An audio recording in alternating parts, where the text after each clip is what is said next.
Hi, I'm Roger Wetzel, and I'm the co-host of Empower You TV on the Conscious Consumer Network. And today I'm here with Michelle Burns, who has come up with a new program that she's excited about and I'm excited about. And this is kind of a preview of a show that we'll be doing in March. And the program that she's developed is called Ignite Your Brilliance. And hello, Michelle. Welcome to the show. Hi, Roger. Thanks. Um, Let me introduce Michelle. Michelle is a certified transformational life coach, a certified yoga teacher, and a meditation instructor. Michelle has trained with many of the world's leading leaders in human development transformation and coaching, including Debbie Ford, David Hawkins, Chris Walker, John DeMartini, and Robert Keegan.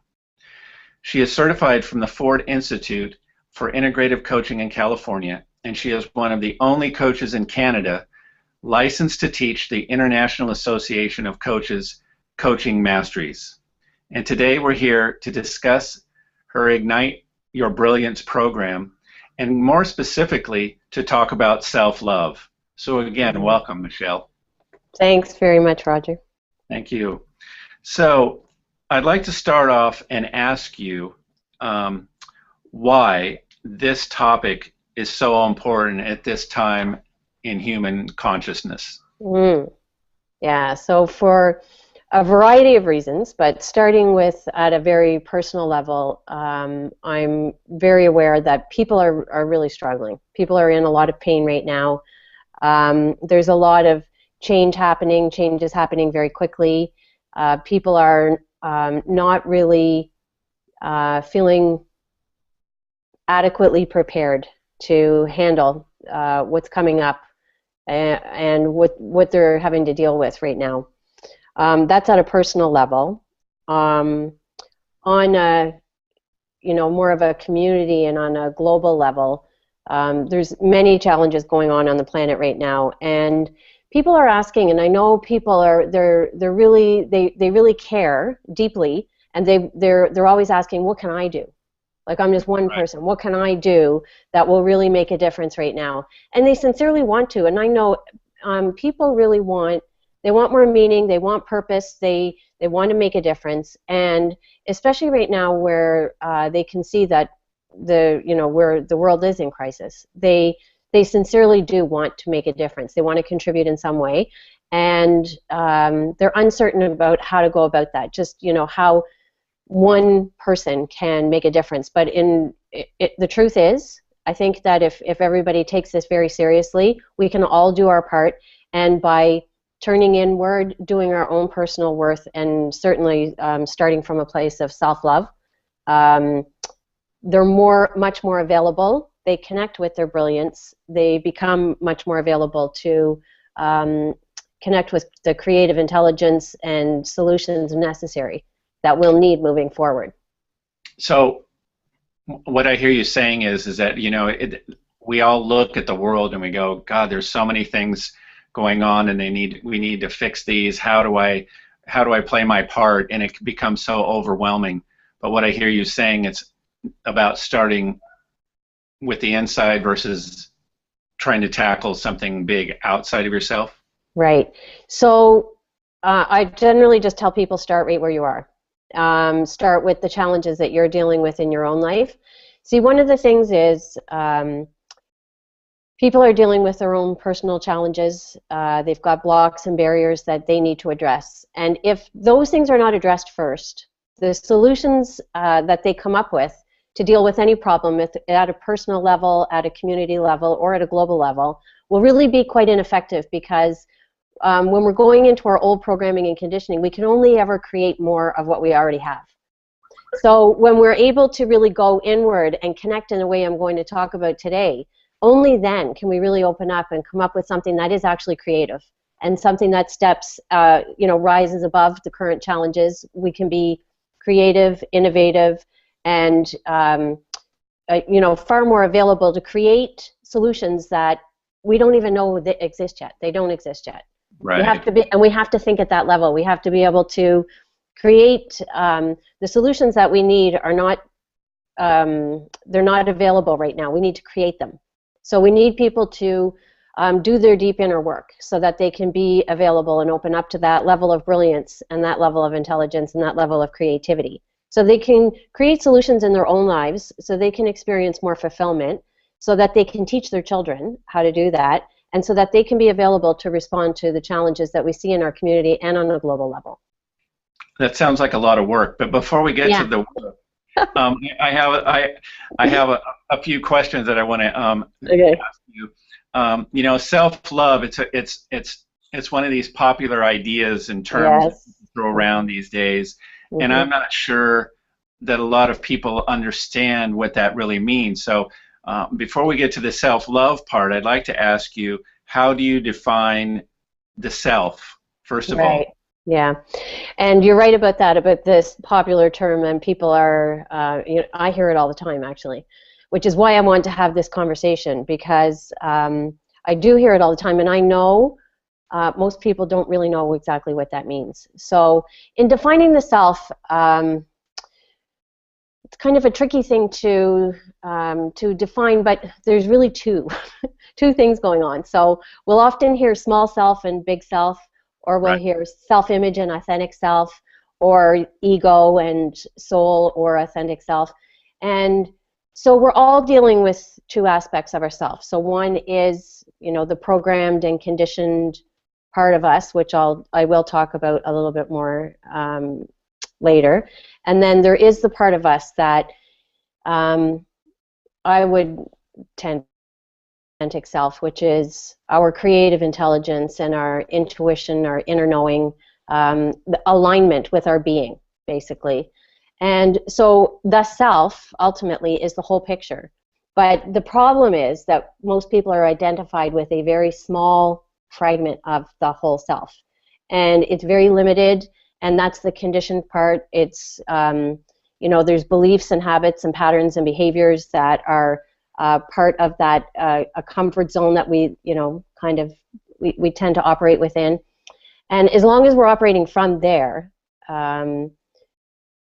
well, basically, it's just more of the same. That's how we've been operating to this point in our life. And if we want to, as I was saying, open up and create something new, we have to be able to push up against our edge and step outside that edge and open up to be available, be more concerned about what we don't yet know, and be available for something else to happen.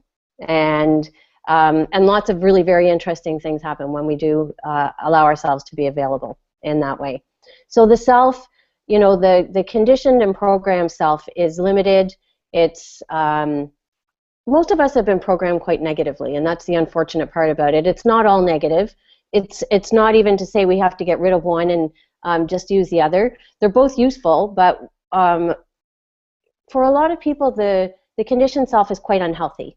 And like I said, it may have been programmed quite negatively, and they're not even aware. A lot of people are not aware that there is much more available to them, and even if they are aware, a lot of times they're not quite sure how to access that and how to cultivate it. So that part of ourself, you know, people who operate from there more consistently, who are more aligned with their being, they tend to be more courageous, more confident. They're not so, there's a lot less self-concern, I'll say that, like there's a lot less self-consciousness. They're on purpose. They tend to be more transparent and authentic, and so, and we all have that. And every single person that I work with as a coach, everyone wants that. They want to know, they want to connect with their more deeper self. They know there's more to them. They want to live their life in alignment with their values, with their they want to know what their purpose is. A lot of people are searching for that answer now. You know, what's my purpose? And when people align with this, and when they really open to self-love, they know their purpose. They know their values. They know what's most important to them. And all of their decisions, all the choices that they make start to come into alignment with that. So when I'm talking about self-love, I am talking about that part of us, to really open up, to let that part of us move through and create space for it. It's seeking expression through us. And when we really open up and allow that to find expression through us, it changes everything. It really does. It changes everything in all the ways that we need change to happen right now, for sure. Sure. So let me see if I can get some hone this down a little bit. So for those listening to this, so would you define the self that you've been talking about with the small s? Would you define it like the way as I was hearing you? What was coming to me is like it's the egoic self, the negative mind chatter that we all have that most of us are completely unaware of. I mean, I know I was talking to a group of people last week about some work that I'm involved in where my personal experience out of that work is one day I woke up and it was quiet. Yeah. Like there was no mind chatter. There was no constant voice that we all have. So would you define, and also in that small s self, would you also say that that is where the shadow issues lurk? Yeah, I would actually. I would like to back up just a little bit, and there's a passage that I found quite a while ago that really speaks to this very beautifully about what the self is and what the small self is. So this was about 20 years ago when I was taking my yoga teacher training. I stumbled upon this quote by Martha Graham, and I've had this in front of me ever since. And it's always when I'm doing workshops or training programs, I always start with this because I just think it so beautifully explains exactly what I'm speaking to when I talk about self-love or authentic self. So, if you are listening to this and watching this, what I'll invite you to do is if you're busy doing something, put it down and take this in with every cell of your being. So she says there is a vitality, a life force, an energy, a quickening that is translated through you into action. And because there is only one of you in all of time, this expression is unique. And if you block it, it will never exist through any other medium. It will be lost. The world will not have it. And it's not your business to determine how good it is, nor how valuable it is, nor how it compares with other expressions. It is your business to keep it yours, clearly and directly, and keep that channel open. And when I'm feeling aligned with, if anyone who's done anything creative, anyone who has, been in an expanded state, this is exactly what's going on. This vitality, this energy, this quickening is moving through us and into action. And the flow. Right. Yes. Flow. And you get out of your own way, and it just. Yeah. Yes. So the thing here that she says, though, if you block it, it will not exist. So I just want to talk about it for a moment because I think we're more familiar with the block it part than we are with this. Sure. For the most part, right? Really? So how does for me, I'll explain a little bit because something quite extraordinary happened in my life 23 years ago. I worked in the area of finance, and I lived in Toronto, and I had established myself in that career at a young age. From the age of 24, I was working as an equities trader, and I had quite a troubled upbringing, and I was really driven to succeed because I was absolutely convinced that if I made enough money and gathered enough material, shiny stuff around me, everything was going to be fine, right? And I worked really hard. I was a type A personality, so I had no fear of working, and I was very aggressive, and I was also a single mother. And I was working full-time, going to school full-time, raising my daughter, and everything was starting to come together. We lived in a very nice area. I was starting to connect with, some influential people. Everything that I thought was going to make me happy was starting to fall into place. And I couldn't have been more miserable. And I was burning myself out, and I was at this point only 29 years old. And I knew something was wrong, and I'd started having the question in my mind, like, well, so what's going to have to happen here? Like what, make more money, get more things? Like how much more? How much more is it going to take before I actually even just start to feel better? Because I wasn't even feeling any better at all. And, you know, I was starting to question what was going on in my life. And then I was at I was raised in a Catholic family, but I wasn't religious at all at this point. In fact, I had completely disconnected from the church. But I was at my uncle's funeral, and I was sitting in the front pew, and the priest was there, and he started to wave incense over the casket, and I saw the whole thing was illuminated.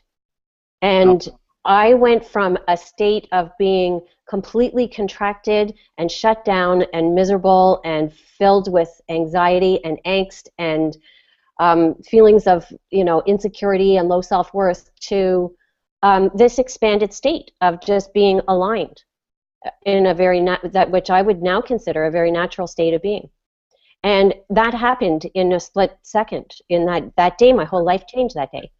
And so I didn't know what happened. I didn't understand why it happened. It just did. And out of like spontaneous, I mean, I was not doing anything to bring this on. I wasn't studying or pursuing anything spiritual. Right out of the clear blue sky, the most unlikely thing to ever have happened. What's that? Like a bolt of lightning. Like a bolt of lightning. And given the way I was living my life, I promise you, this was not something that I, you know, could have deserved or been worthy enough for. Because that's what people think, you know, we have to be worthy enough for that to happen or deserve it. I promise you, if there was anyone more undeserving at that moment in time, it was me. But it happened, and my whole life changed that day, and I left my career in the city, and I moved to a small town where I was actually born, and I became a yoga teacher and started doing meditation. And what I actually noticed was that certain things that I did enhanced the experience of the energy and the lightness that I was feeling inside, and the experience of really self-love and this life force inside of me, and certain things caused it to contract.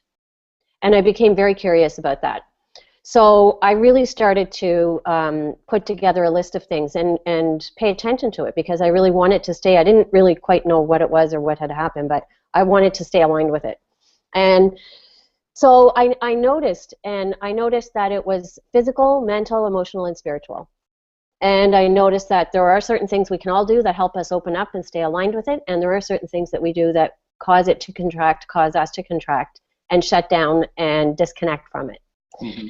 And so that I became very curious about that, and that's what led me to doing all the work that I'm doing now. And so one of the things I want to say is that, you know, we're all born kind of in that open, expanded state, and the contracting and disconnecting from it happens, right? It happens. Absolutely, yes. You know, I mean, it could start with parents who are disconnected themselves. They don't know self-love, so they can't give it to us as children. It's not, you know, a matter of judgment. It's just a matter of fact, sure. which was my case, and which is the case for a lot of people. Parents are really well-meaning, and they want to, you know, they're doing what they've been taught or what they know, and it's not teaching the kids. With what they do the best they can with what they know. Yes. And my mom did the best she could, and it was a disaster. And I don't mind saying that because she's not here. Yeah. And me too, actually. I'm sure my daughter would say the same thing about me. Right. So, you know, and then we go to school. I mean, even if the parents did all the right things, right? Then we go to school, and we're being taught that, you know, there's right and wrong, and you're going to get grades, and you're going to be evaluated, and you're going to fit into these groups or you're not. And, you know, there's kids around, and everything, like suddenly, you know, we're not really, the moment we have to do something to justify our worth, we are now disconnected from that feeling, because it's, when we're aligned with that, our worth is not in question. When we disconnect from it, our worth is in question. And so it really does come down to, it is a question of self-worth. And when we don't feel that connection inside, when we're not connected with our own, you know, inner wisdom and inner knowing, then we do feel worth less. right? Well, you actually can't lose your worth, but we do lose sight of it. And so, That way. what's that? I said we feel that we're worthless. That's right. You know, so it comes down to this, and then people start doing things to demonstrate their worth. You know, so they start working really hard to prove their worth. They want to get the grades. They want to pass. They want to fit in school. They want to fit in with this group of people, or you know, they start wearing the right clothes, and often, and most often actually, behaving in ways that are not consistent with their own values and with who they are, in order to fit in order to be validated, in order to get approval, because they're feeling the disconnect. So as adults, it's an interesting thing, because this thing plays right out all through school, and then we become adults and we go out into the world and it's a total disaster, right? Because we don't know who we are, we don't know what's important to us, we don't know, so we just start doing what we've been taught the right thing to do, and we should have a career, and we should get married, and we should have kids, and so we just start doing things that make it, you know, that will gain us approval in our family, in our culture, in our, you know, with our peers. And so, you know, perhaps for some people, and I think for a lot of people right now, they're starting to wake up and go, you know what, there's something wrong with this picture. And none of this, you know, how do I get out of this? Like this, and that happened to me. It was, you know, I was 29 at the time, but I thought, you know, I need out of this whole thing. Like, I just need to, like, walk away from this whole thing. It has nothing to do with me. And so I think a lot of people are waking up to that now. And that's where the pain is. Like, the pain is that they're starting to know that this is not them, that it has nothing to do with them, and they're in it. And they want out of it. And they want to align with, they want to know what their purpose is and what their mission is. But the reason why it's such a challenge, and I mean, there's many reasons why it's such a challenge, but as soon as we disconnect from this energy, this quickening that is seeking expression through us, then we start to feel the pain. We start to feel there's a lack of harmony, there's a lack of ease in our life. We start to feel anxious, insecure, empty. We may feel alone. And so instead of connecting with our real source of power, we start to seek for power and relief and satisfaction on the outside. Sure. Which, you know, everyone's doing, right? Yes, go ahead. Yeah, I think that it's an interesting point that you bring up, and I think one of the things that I would add to that list that you just clicked off there is depression. I mean, what really got me clear on the idea of being out of alignment and depression and how those two go together was watching a friend of mine's teenagers several years ago, almost 10 years ago, young teens and then older teens all being depressed. And I was looking at that one day, and I realized it's like they're so disconnected from who they came here to be, and so disillusioned that they became depressed, got into drugs, the whole thing. And it was a real eye-opener, and I think that that's kind of what you're speaking to. And, you know, you look at the levels of depression around, especially in the United States. I'm not sure how in Canada. And just give you another pill, and you'll feel better. But that's not what it's about. No, thank you for saying that, because the two things that we're seeing the most is epidemic, actually, is depression and anxiety. Every single one of my clients, I can say without question, every single one of my clients for the last 2 years is anxiety-ridden.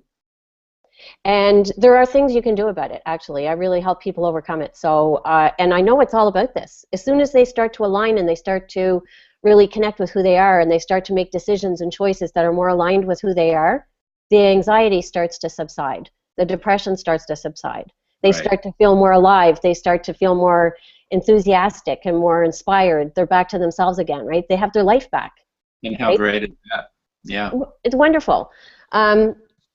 So the what I was just saying, though, I mean, the whole thing about the disconnect, when people are, so they're feeling disconnected, so there's the anxiety and the depression, right? So then they're thinking, well, how am I going to feel better? And they go get pills. So this is addiction as well, right? The disconnect, you know, there. So now, well, I'm going to go eat something to feel better, or I'm going to go and drink something, or I'll take a pill, or I'm going to go shopping, or I'll have sex, or I'll get online and, you know, whatever. There's any way to distract ourselves and numb out the pain that we're feeling on the inside. This is the other thing we see all over the place now. And then people think, you know, they're on diets, they're exercising, they're trying to get things right. They're really working hard at trying to get these things right, but they're missing the whole point. What's that? You said, and they don't know which direction to look, and that's why the work that you're doing is so important. So let me ask you, how do you define, do you have a definition of what self-love is? I do, actually. I do. I'm going to tell you what the definition is in 1 second, okay? I want to come back to the disconnect for 1 second, because I just want to explain one more thing, because this kind of leads to the disaster on a global level. Okay. So the disconnect, so we've, you know, people typically are feeling disconnected, and they're disconnected from the real source of power, right? And so they're seeking symbols of power and security and acceptance on the outside. And then, so, you know, they're through a job title, through the right partner. If I can get someone to love me, then I'll be worthy. I'll be whole. I'll be whole, right? And if I can get the, you know, the right job, the right amount of money, live in the right neighborhood, if I can just get more clothes, more cars, more houses, more, you know, whatever, more toys, more gadgets, more anything. And this is driving the whole, you know, there's not enough. There's never, ever, ever going to be enough. The gaping hole is so big, and it just keeps getting bigger.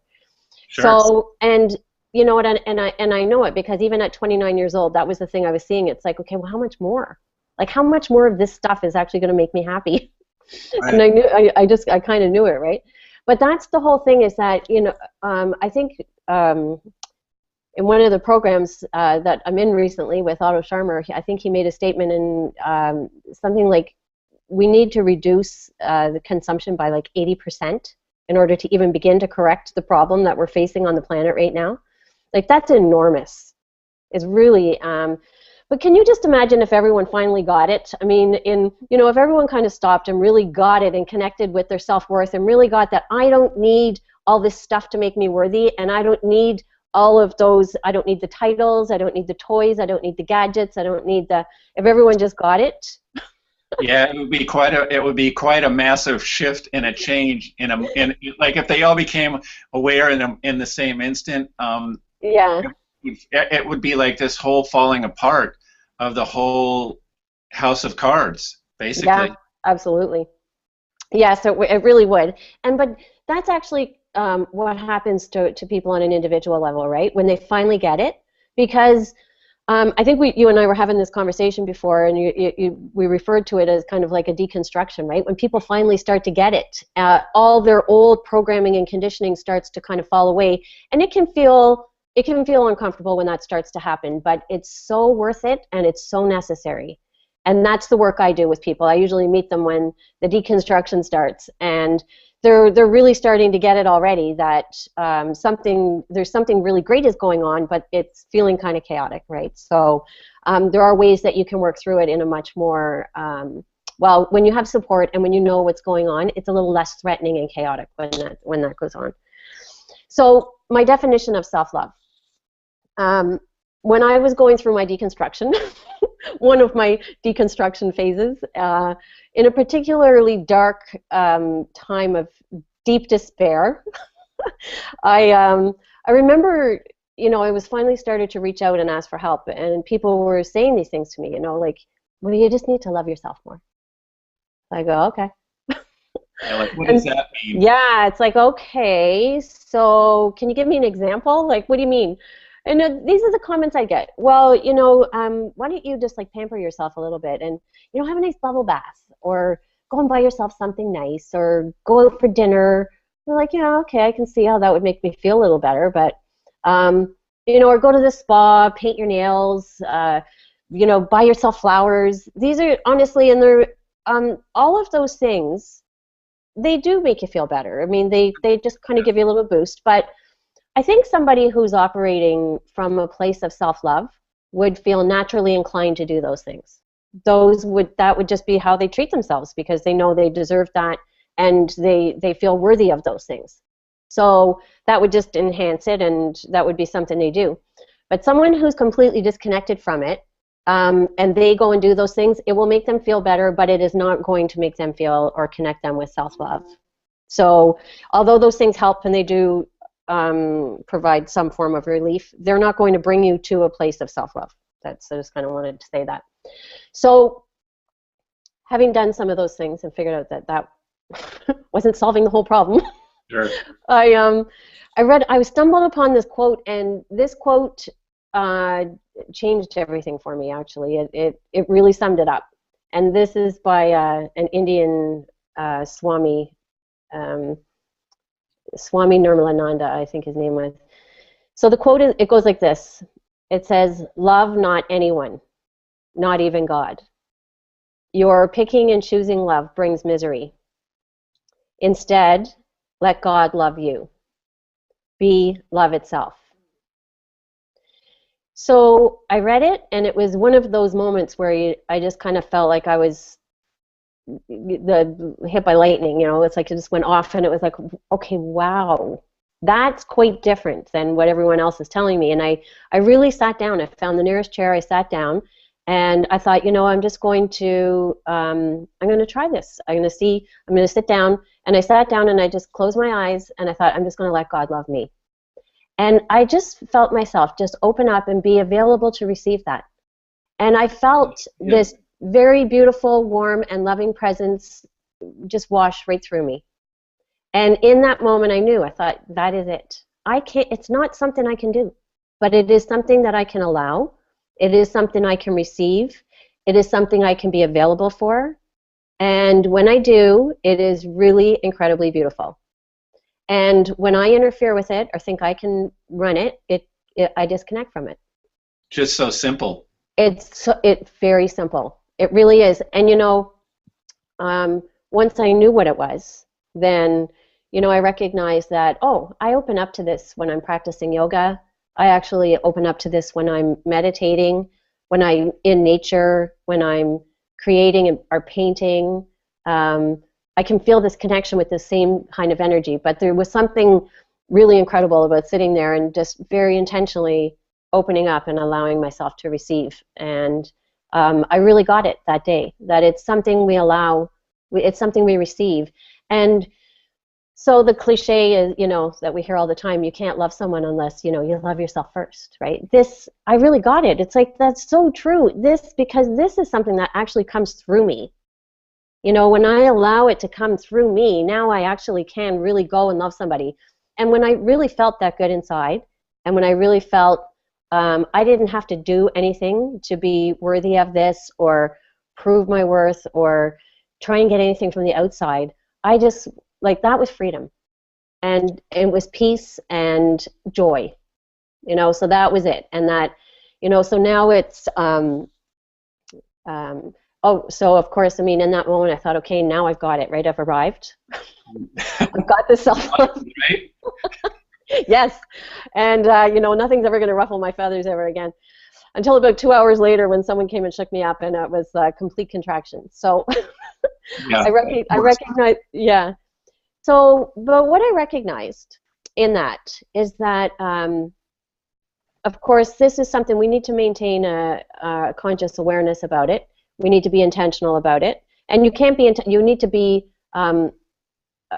You need to be have a regular. I'm going to say a regular practice, because that's kind of how I look at it. Is that on a daily basis? Like, I wake up in the morning, and it's the first thing I do the second I open my eyes. I know I'm connecting with that, and I just start with deep breathing and connecting with it, and then as I go about my day, there's constant reminders all the time. So I am in a process of staying aligned with this, and I'm not. I definitely oscillate back and forth, but there are so many things we can do to open it up and stay in alignment with it. And there's actually a 5-step process that I use when I meet a challenge. So I feel like the access point, like there's always, if you can think about it this way, that there's always access points. Like that state of loving presence is always there. And there's ways that we can access it. And so there's, you know, certain ways, like when I'm demonstrating or when I'm having compassion or kindness or care for another person, that's the access point there. By my willingness to extend that opens up that whole, I'm connected suddenly with that field. And anything I do, like with intention, when I'm connecting with another person, and there's a real heart connection, that's an access point. But you know, people don't get it so much that every single challenge that we face is also the potential for an access point. And that's what I think there's some great learning right there. And because people will, you know, in that moment 2 hours later where someone really pushed my buttons and I shut down, I was mad at them. Sure. It's like, oh, you know, I was doing so well, and then you came along and did this. Yeah, exactly. So, you know, but now I see it as in any given moment, you know, if somebody's coming along and pushing my buttons, or I suddenly get some bad news, or there's any kind of a challenge going on, one or two things can happen instantly. I'm either going to contract and go in and react and go into my old ways of handling situations, which and go into fear. And go into fear, yes, yes, because ultimately the disconnect is fear, right? Like, sure. Always, actually. So you go into fear, and then we go into reaction, and I'm just going to go into my old habitual ways of reacting to a challenge. And I may settle it, but I'm not going to create anything new. Nothing innovative or creative is going to come out of that way of responding.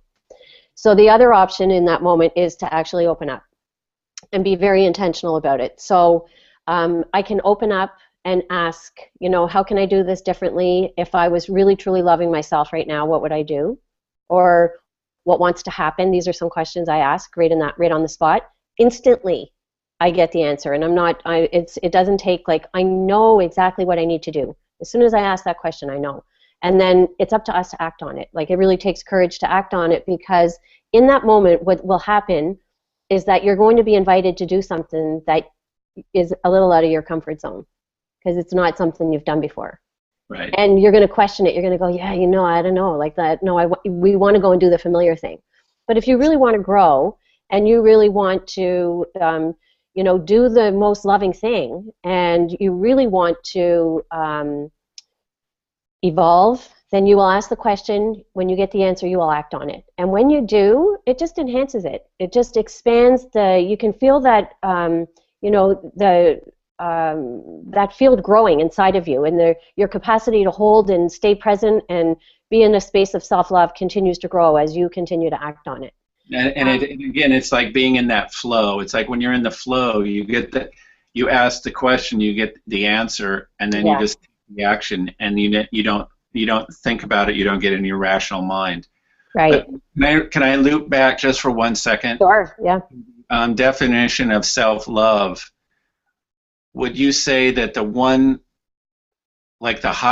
thing about that is allowing your beingness to come through, and it's not anything.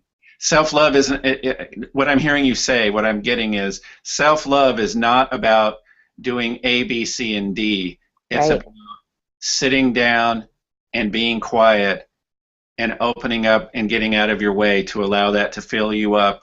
And then when you have that experience, then you take that out into the world. Is that kind of... Yes. It's always about your being, right? It is, self-love is about your being. It's about who you're being in this moment. And when I'm being, you know, compassionate and caring and forgiving, and, you know, when I'm just letting that come through, it's very natural that I would be like that. Then what I do will be very different. So what I start doing will be very much an expression of my being.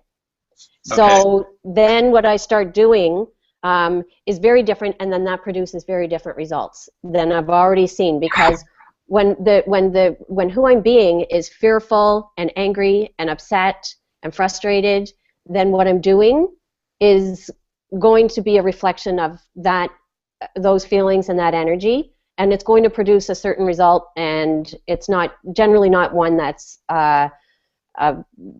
that's creating a really great life of fulfillment. And it doesn't result in there's not a lot of positive results that come out of that.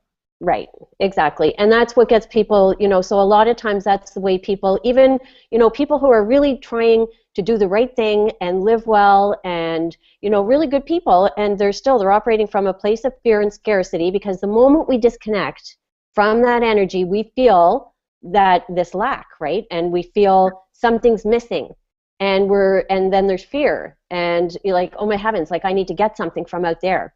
And I need to know. I need to do something. I need to do it. It's like, what steps do I need to take to achieve this? And there's like this underlying panic almost. Yeah. Yes. Right. And there's the anxiety and the stress, and then we start pushing and really trying to make it happen. Where if we just allowed ourselves in that moment to, so the 5 steps that I always tell people is breathe.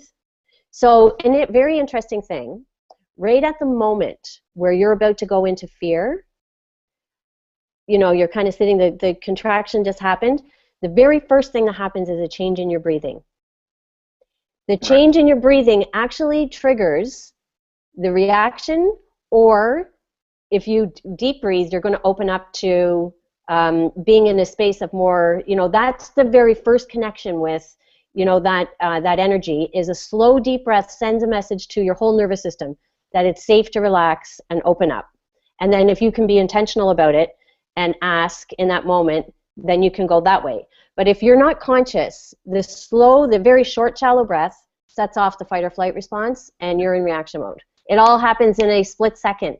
And so if you become aware of your breathing, it's almost like right in that moment you can change it just by changing your breathing.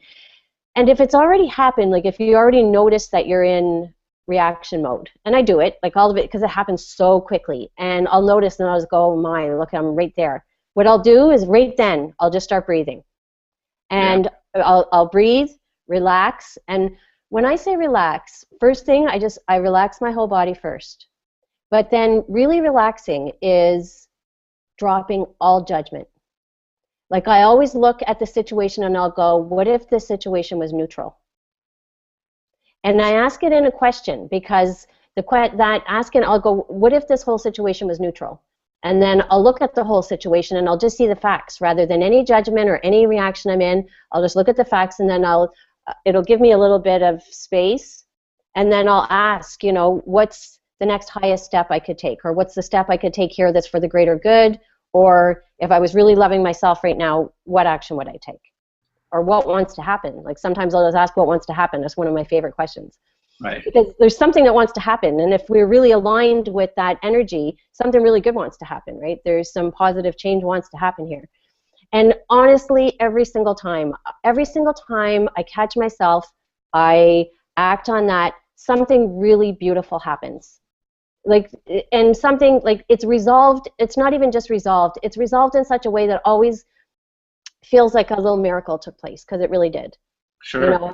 There was really a shift in perception, and I mean, I've caught myself ready to go into attack mode or do something completely disastrous, and really at the last second just caught it. And there's a part of me still wants to do it because I'm being self-righteous. It's like someone deserved it or whatever. And I really just thought I've caught myself, just took some deep breaths, opened up. Allowed myself to receive and change the whole dynamic, and saved relationships, probably, disasters from happening, obviously. So it's breathe. So really just catch yourself with the breathing, and then the relaxing is relaxing and letting go of any judgment, and then feel. So feeling and being, be aware of what emotions are present, and staying really present with the situation without acting, without having to change anything, fix anything, move anything. Just be really present with your feelings and let your thoughts go. So breathe, relax, feel, and then open up. And when I say, really, instead of contracting, I literally feel myself opening up and receive. And then that's the receiving. So opening up and asking the question, and then receiving the response and acting on it. So those, I always say it's the recipe for dealing with any challenge at all. And it really, so I came to see every single challenge now as an opportunity. It's like no longer like, oh my God, it's like, okay, so what do I need to know here? Mm-hmm. And that's the sign of somebody who's, becoming much more conscious is the amount of time it takes them to get from a crisis to to a blessing, right? How quickly you go through all those steps and then be back to your center again? Yes. Yeah.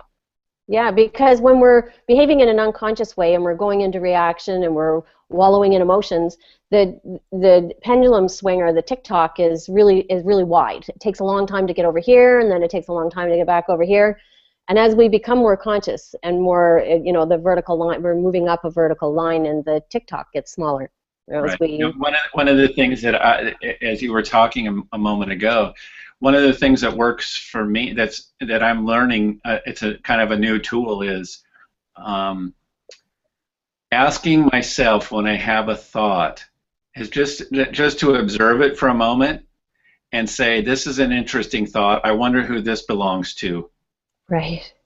Because one of the things that I've learned is that most of the thoughts that we have are not ours. They're like floating in the ether, and we're like these radio receptors that we pick up these signals, and then it's like, so for me, I think that's really been a helpful tool to then shift me out of that place and go, okay, so now where am I? Once I go through that two-step process, now it's like, now where am I? Right. And then if it's mine, then I have to obviously deal with it. But if it's not, then it's like, ooh, what a freedom in that. Yes, and to not take it so seriously. Right. So you've gone through 4 steps. Right. So the 5th step is then just being open to receive, and so then once you receive, so it's the breathe, relax, feel, and then open and ask the questions, and then step 5 is to receive and be. And then act on what you receive. So what you will receive is an idea, an image, an opportunity to do something different, a creative thought, anything. So something's going to happen in that moment, but you need to be available and be more interested in what you don't yet know. Because in that moment, this is where I used to get hung up, right? In that moment, I'd ask, okay, what do I need to do? And I'd get right into my head, and I'd go, yeah, I know exactly what I need to do. Don't do that. Sure. And how that turned out for you? Ruin the whole thing. It's like, oh, I know what to do. So, it's really to get out of the way and be more interested in what you don't know.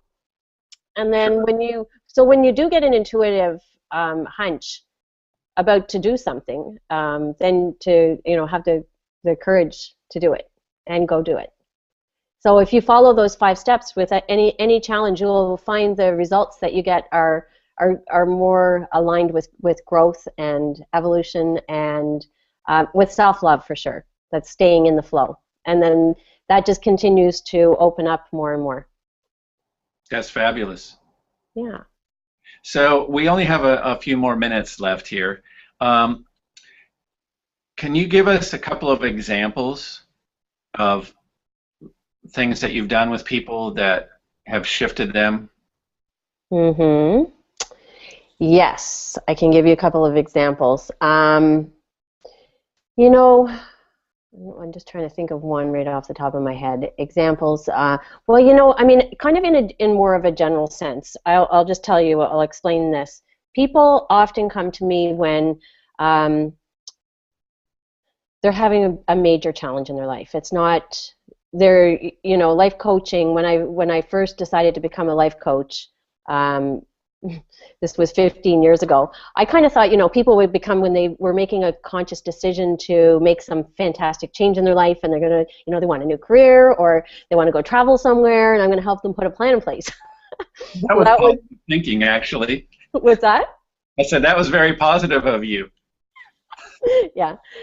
So most of my clients, when they come, that's not what's going on, and they're generally, yeah. Here's an interesting thing. They're in a place where the rug's been pulled out from under them. And when they walk in the door, I am not looking at them. They're telling me there's a disaster going on, that I'm not good enough, that I've failed, that something has, you know, like my wife's left, or my boyfriend left me, or I've lost my job, or I got fired, or I lost all my money, or I'm addicted to some, you know, whatever. I work with a lot of people with addictions. And their whole life is falling apart, basically. And I'm not seeing that in them. I'm actually looking at their future potential self. And I know it's there. I see their beauty, I see their potential, and it's there for every single person. There's not one person, like there is, that's the one thing I really want everyone to get, is that to align with this energy and to be in a place of self-love, you don't have to be like the person who is, doesn't matter what you've done or have not done.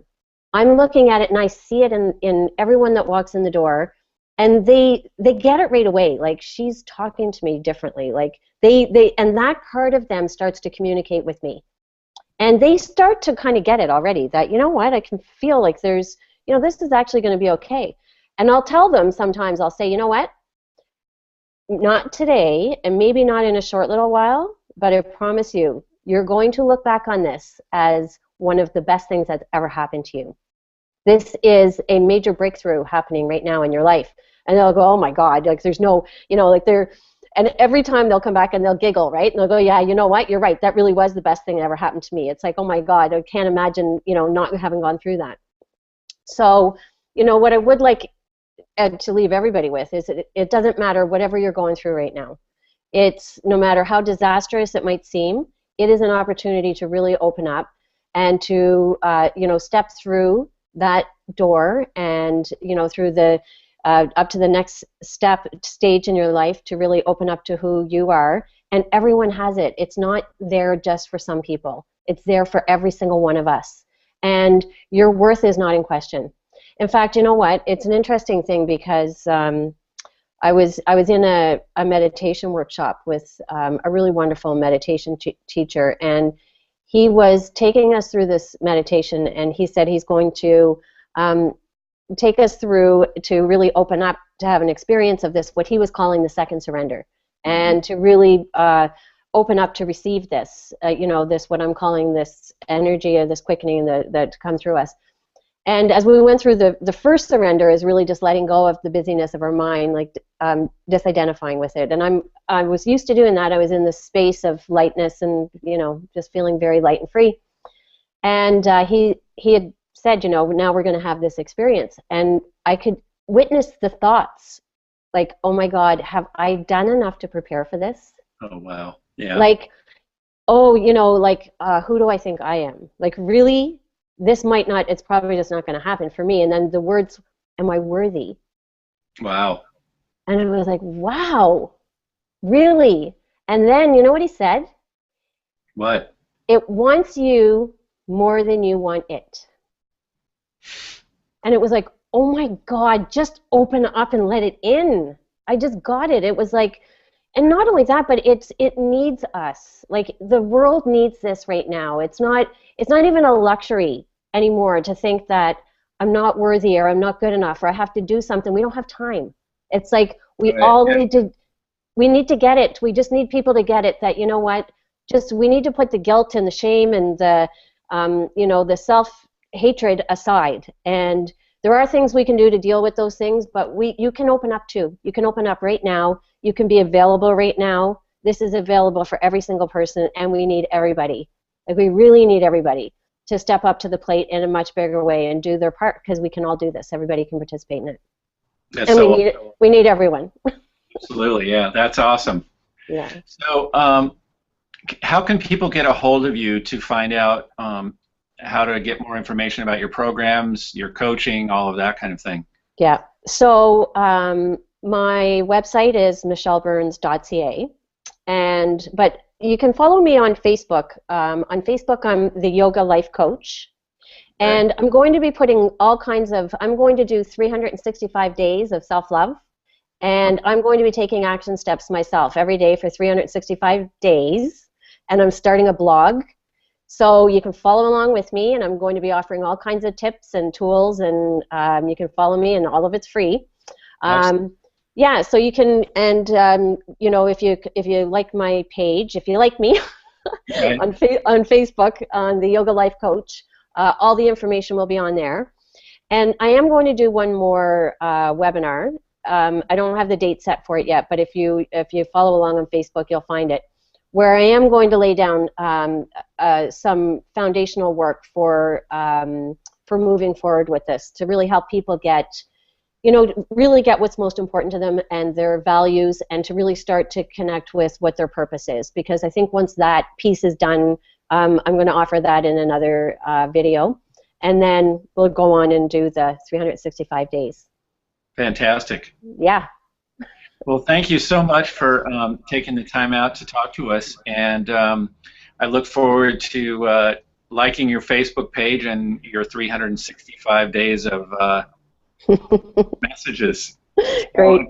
Thank you very much, Michelle, and we'll talk to you soon. Thanks, everybody. Yeah, thank you very much too, Roger. You're Thanks, welcome. everybody. I look forward to seeing you all again. Bye now. Bye.